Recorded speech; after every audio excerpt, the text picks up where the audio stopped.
Canada is a land filled with natural beauty. Being the second largest country in the world, there are plenty of places where restless spirits are said to wander. On this episode of Never Stop Learning, we will be taking a look at 5 locations across Canada with a haunted past. Number 5. In the center of Saskatchewan, the town of St. Louis has a creepy claim to fame.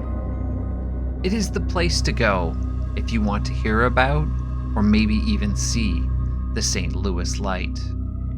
This ghostly light has been appearing north of the town for more than 80 years. It is so common of an occurrence that residents of the town will often take guests out for a midnight drive to see if they can catch sight of it. Witnesses claim to see a huge beam of white light traveling down the abandoned railway tracks towards the town. Documentary filmmakers, university professors, and even the mayor of St. Louis have gone on record as having seen the light. The most common explanation for this phenomenon range from swamp gas to distant headlights, but experts have investigated and rejected those possibilities.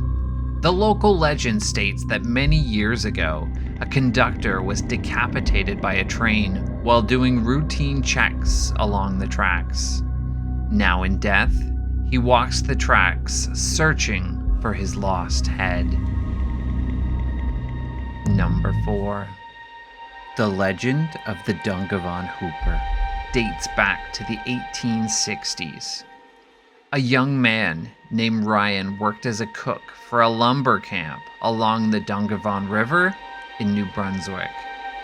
A jolly individual, he was well liked by everyone in the camp, but was too trusting for his own good. He made it well known that he stored his savings in a money belt that he kept around his waist. Every morning, he would make breakfast for the logging crew. When it was ready, he would let out a loud whooping yell to wake the camp for breakfast. After the loggers had set out for the day, he would begin baking and preparing for dinner. One day, the foreman stayed behind with Ryan after the crew set out into the woods.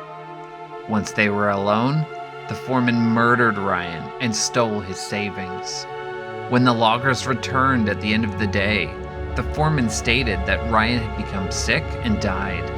That night, after the sun set, ear-splitting whoops began to echo through the forest. As the night went on, the whoops became louder and made it impossible for anyone to get any rest. In the morning, the men had had enough. Convinced that they were hearing the wails of the dead cook, everyone packed up their belongings and left the camp, vowing never to return. For years, people have reported hearing the blood-curdling wails if they find themselves too close to where the camp once stood. Some sightings have a ghost-like figure rising from the ground and floating overhead, filling the air with deafening screams. In the early 1900s, a priest named Father Edward Murdoch was sent to bless the area and bring peace to Ryan's tortured soul. Some say the prayers worked, but others continue to hear haunting screams even to this day. Number 3. In the 19th century, Jarvis Street in Toronto was a symbol of high society. Mansions line the streets, but one in particular is known today as one of the most haunted in the city. The Keg Mansion, as it is known now, was built in 1867. Purchased in 1882 by the renowned Massey family, Hart Massey helped fund buildings at the University of Toronto, as well as Massey Hall. The Keg Mansion has seen its fair share of tragedy in its more than 150-year history. Lillian Massey passed away in the home in 1915. After her death, one of her maids didn't take the loss very well and is said to have hung herself in one of the rooms. The ghost of the maid is said to roam the building. She will oftentimes appear hanging in the room in which she died. It is also reported that a young boy visiting the home fell down the stairs and later died from his injuries. People report hearing children playing around the house, and these noises seem to emanate near the stairwell where the boy fell. Today, the mansion is a Keg Steakhouse restaurant, still in operation. If you're interested in dining with a paranormal dinner date, be sure to stop by for a bite to eat. If you've enjoyed this episode so far, make sure to hit that like button and subscribe to see everything else this channel has to offer. Number 2. Simon McTavish's tomb rests atop Mount Royal in Quebec. In life, the Old Lion of Montreal, as he was known, made his money through the fur trade in North America.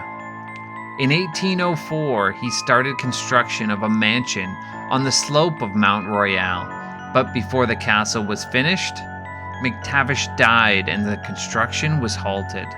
McTavish was buried in a mausoleum on his estate, and life for the locals went on as before. This was until the townfolk started to hear screams and groans coming from the unfinished mansion, and white figures could be seen leaping from the windows. This was just the beginning. As the years went on, so did the paranormal experiences.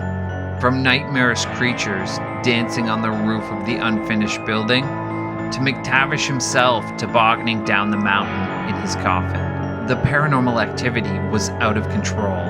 The city finally tore down his home in 1861. During the demolition, a construction worker fell 3 stories and died. It is said that he was pushed by the ghost of McTavish, exacting revenge for destroying his dream home. About a decade later, the mausoleum was also torn down and covered, and McTavish finally faded into history. Number 1. Each year, thousands of travelers from around the world venture to Banff, Alberta to take in the majestic natural beauty it has to offer.